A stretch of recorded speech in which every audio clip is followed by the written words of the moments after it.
Hi everyone, this is Miss Sherry from the Jean Barnett Trone Memorial Library in East Berlin, part of Adams County Library System, coming to you with the next chapter of the Nutcracker and Mouse King. This chapter's title is The Sickness. The Sickness. When Maria woke out of her deep and death-like slumber, she found herself lying in her own bed with the sun shining bright and sparkling through the ice-covered windows into the chamber. Close behind her sat a stranger whom she soon recognized, however, as the surgeon Wendelstern. He said softly, "She's awake." Her mother then came into the bedside and gazed upon her with anxious and inquiring looks. "Ah, dear mother," lisped little Maria, "are all the hateful mice gone, and is the good Nutcracker safe?" "Do not talk such foolish stuff," replied her mother. "What have the mice to do with Nutcracker? You naughty child, you have caused such a great deal of anxiety, but so it always is when children are disobedient and do not mind their parents. You played last night with your dolls until it was very late. You became sleepy, probably, and a stray mouse may have jumped out and frightened you. At all events, you broke a pane of glass with your elbow and cut your arm so severely that neighbor Wendelstern, who has just taken the piece of glass out of the wound, declares that it came very near cutting a vein, in which case you might have had a stiff arm all your life, or perhaps have bled to death. It was fortunate that I woke about midnight, and not finding you in your bed, got up and went into the sitting room. There you lay in a swoon upon the floor, close by the glass case, the blood flowing in a stream. I almost fainted away myself at the sight. There you lay, and scattered around were many of Frederick's leaden soldiers, broken china figures, gingerbread men and women, other playthings, and not far off your left shoe." "Ah, dear mother," exclaimed Maria, interrupting her, "those were the traces of that dreadful battle between the puppets and the mice, and what frightened me so was the danger of poor Nutcracker when the mice were going to take him prisoner. Then I threw my shoe at the mice, and after that I didn't know what happened." Surgeon Wendelstern here made a sign to the mother, and he said very softly to Maria, "Well, never mind about it, my dear child. The mice are all gone. The little Nutcracker stands safe and sound in that glass case." Dr. Stahlbaum now entered the chamber and spoke for a while with Surgeon Wendelstern. Then he felt Maria's pulse, and she could hear very plainly that he said something about a fever. She was obliged to remain in bed and take physic, and so it continued for some days, although except a slight pain in her arm, she felt quite well and comfortable. She knew little Nutcracker had escaped safe from the battle, and it seemed to her that she sometimes heard his voice quite plainly, as if in a dream, saying mournfully, "Maria, dearest lady, what thanks do I not owe you?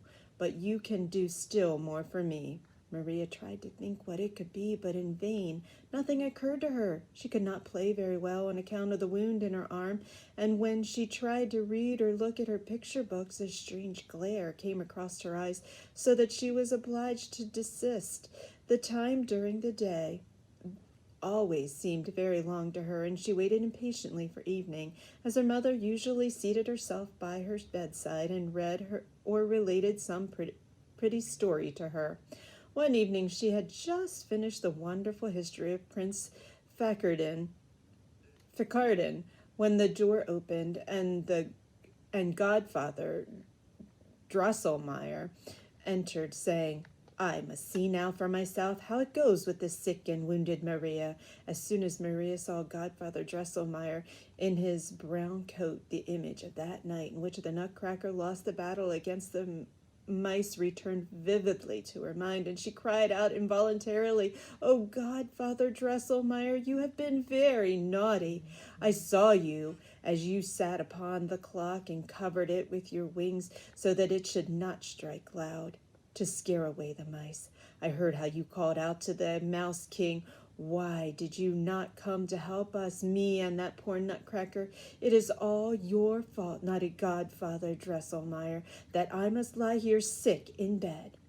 Her mother was quite frightened at this and said, "What is the matter with you, dear Maria?" But Godfather Drosselmeyer made very strange faces and said in a grated, monotonous tone, "Pendulum must whir, whir, whir. This way, that way, clock will strike, tired of ticking all the day. Softly whir, whir, whir. Strike, cling, clang, strike, clang, cling. Bing and bang and bang and bing. 'Twill scare away the Mouse King. Then out in swift flight comes at dead of night.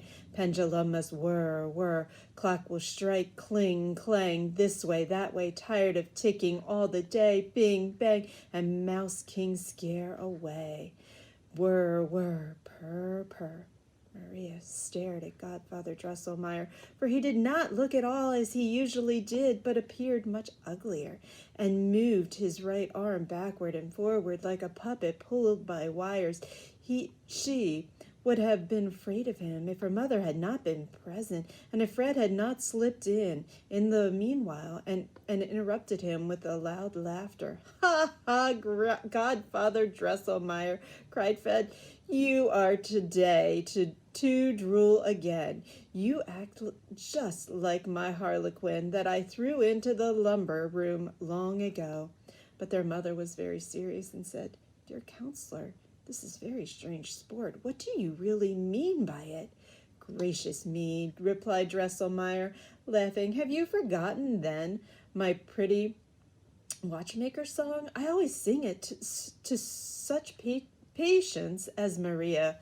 With this he drew his chair so close to her bed and said, "Do not be angry that I did not pick out that Mouse King's 14 eyes. That could not be, but instead I have it in store for you a very agreeable surprise." The counselor, with these words, put his hand in his pocket, drew something out slowly, and behold, it was Nutcracker, with his lost teeth nicely fastened in and his lame chin well set and sound. Maria cried aloud with joy, while her mother smiled and said, "You see now, Maria, that Godfather Drosselmeyer meant well by your little Nutcracker. But still, you must confess," Maria said, the counselor, "that Nutcracker's figure is none of the finest, neither can this face be called exactly handsome. How this ugliness came to be hereditary in the family, I will now relate to you, if you will listen. Or perhaps you know already the story of the Princess Pirlipat and the Lady Mouserings and the skillful watchmaker." "Look here, Godfather Drosselmeyer," interrupted Fred. "Nutcracker's teeth you have fastened in very well, and his chin is no longer lame and rickety. But why has he no sword? Why have you not put on his sword?" "Ah," replied Counselor angrily, "you must always meddle and make, you rogue. What is Nutcracker's sword to me? I have cured his wounds, and he may find a sword for himself as he can." "That's true," said Fred. "He is a brave fellow, and will know how to get one."